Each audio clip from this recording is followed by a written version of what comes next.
we're back. Episode 11. This one I'm going to title Lotus of Control. I notice in my own life and in the lives of others that people get very, very, very overwhelmed with things they can't control for obvious reasons because you're a control freak. I'm a control freak. It's good when you have things control. I believe the origin of that is because you're an adult and there are things you have to be held responsible for. And you probably feel that other people must be held to their responsibilities because, well, what the hell? You're being held to your standards, but they're not. And that's, you got a strong sense of justice and you think it's BS. But the truth is, people don't have to hold up to anything. They really don't. The ramifications, they have to go through some ramifications like your own judgment. But if they don't care and they're psychopaths, well, there you go.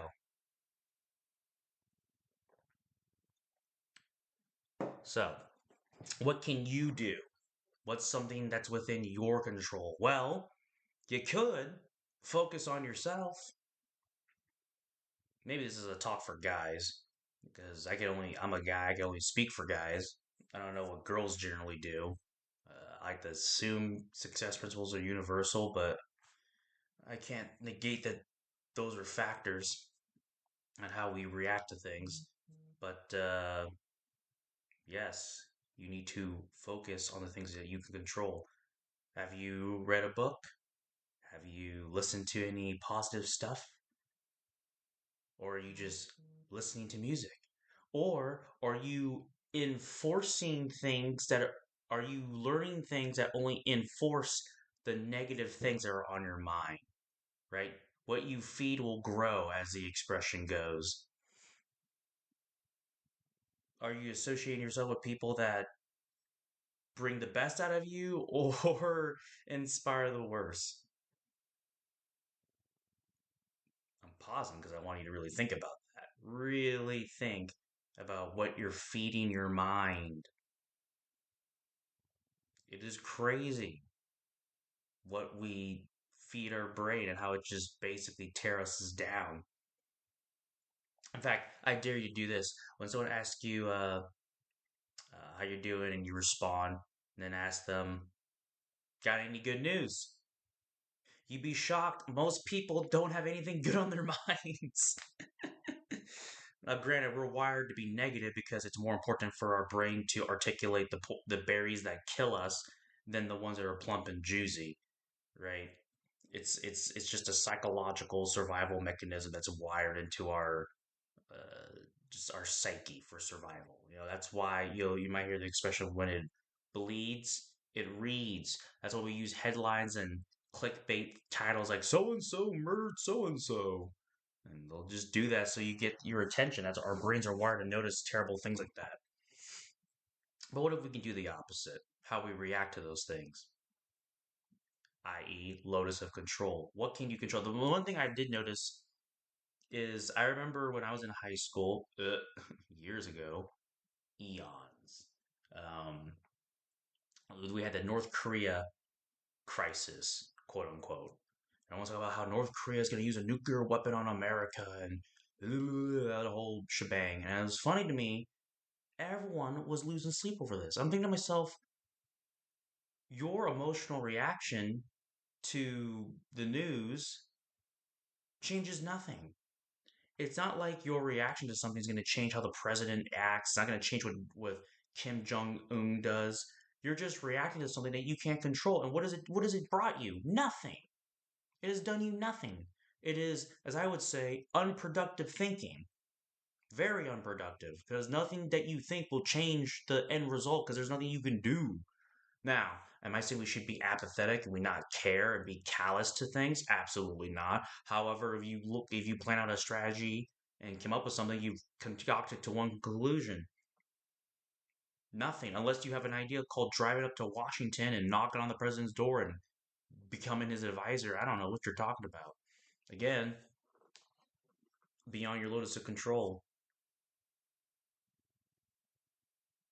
Want that to sink in. How many times have you concerned yourself on matters that, quite frankly, that's not your prerogative?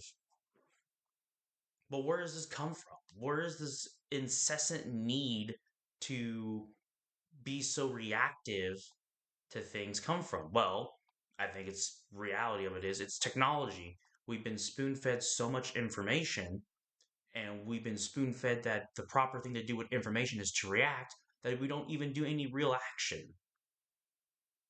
I always tell people, like, okay, what are you going to do about it? Nothing. They just want to vent. And that's the difference between those who succeed and those who fail. One person's reacting to the world, and one person's actually making the actions that make people react to the world. The irony of that, man. And I do notice people that make the biggest impact or contributors in life, you don't ever hear them talking. They're never really reacting to things. You don't really hear their feelings. They just do things. They get things done. They execute. They don't explain.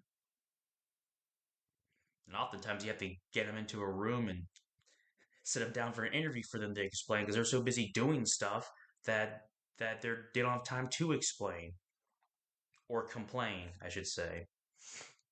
And we all have to vent. I'm not saying don't vent or get a therapist or have a support circle, but I think they have the maturity to vacillate between I need to get things done versus I need to just complain that things aren't getting done.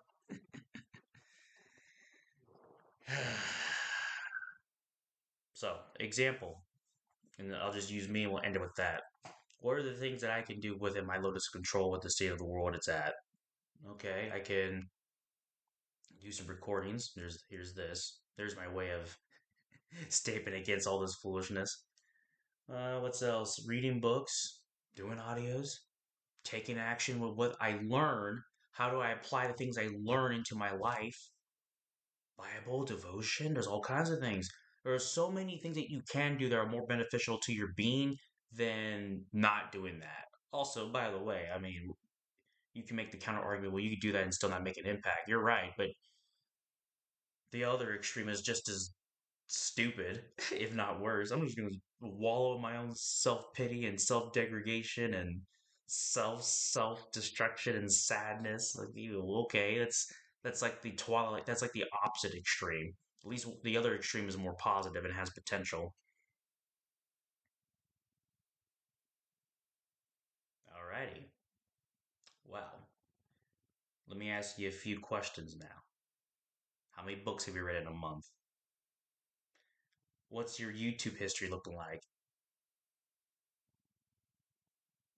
Are you saying, Andre, these things are going to make my life better? I don't know. I don't know. I can't guarantee you anything. But what I can say is, what if you're one idea, one thought, one mentality, one quote away from unlocking what your life could be better if you just unlearn some things.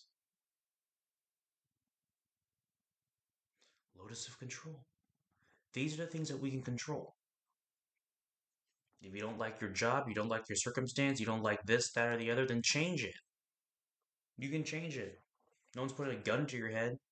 Well, I don't know how to change it. Learn or read. That's why you do books and audios so you can broaden your perspective and you can learn things that make your that can dismantle any unproductive thoughts that inhibit you or give you an out to not try. All right. Not a long one, thank God. These are the 3 minutes long. I go on a rant, but not this time. Okay, that's all I got. Let's just focus on that. You got this. You're still alive.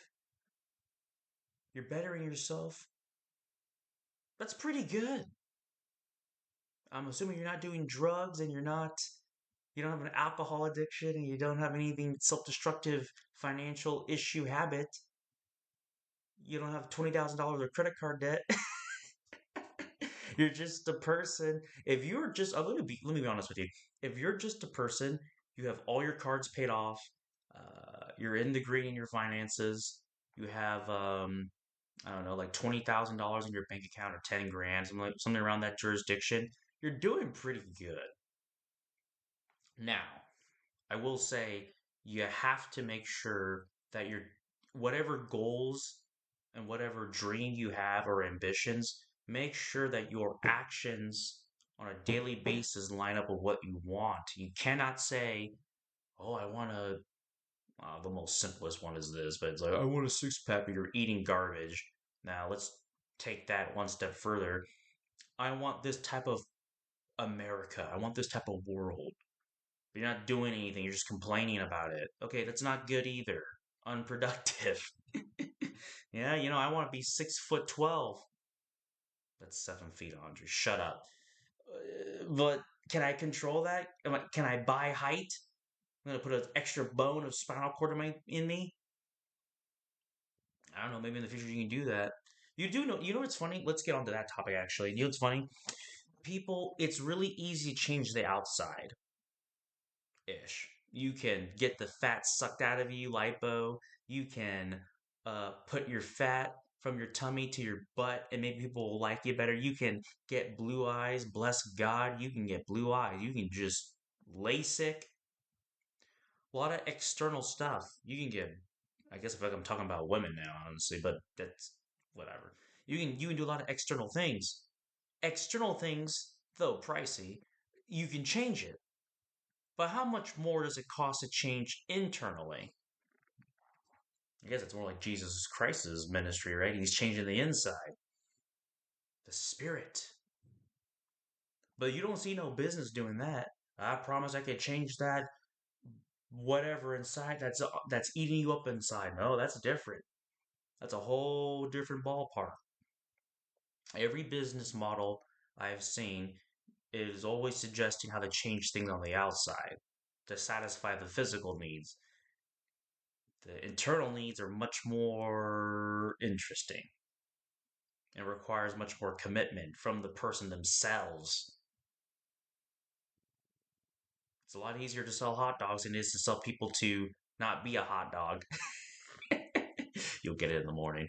All right. That's all I got. I hope that's some food for thought while you listen to that.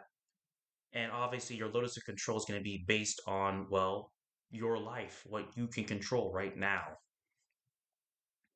What can you really control? Really think about that. What are the things that you really can change? And if you can't, why? Do you really want it to change? Are you a dog on the nail expression? Are you just making all kinds of noises, but you're on the nail? But it doesn't hurt bad enough so you don't get off the nail. Oh, that's a good one right there. I know so many people where they, I don't want to say they complain about life, but they it's like they're just stuck. They're just stuck, but it doesn't suck enough to get out of stuck. There is a metric. There is a point. There is a pain once it is hit, once it hits that decimal of intensity, people will change their behavior. Look at the Twin Towers. Look at any calamities that happened throughout Earth. Look at world wars. You'll notice church attendance skyrockets, but it only skyrockets in times of great uncertainty and stress. Like church is like some type of painkiller, I guess, for the spirit. Unfortunately, people only go when all hell breaks loose. It's not the best reason, but I digress. At least you know where to go to, right? That's something. All right, for real this time, I'm done. Something to think about. Your Lotus of Control is going to be different for every. Well, Lotus Control is going to be different for every single person. Draw a circle. All right, the things you can control, and then draw a bigger circle, the things that you want to control but can't, and then look at the gap of why and how you can change it. See if you can expand your circle. See if it's worth to expand your circle. What would have to be done? These are the questions you have to ask yourself. Questions direct thoughts. Thoughts direct actions. Actions direct, well, your life. But your thoughts have to be productive. And the question is the start. So, anyway, deuces. You have a blessed day, and I will talk to you later.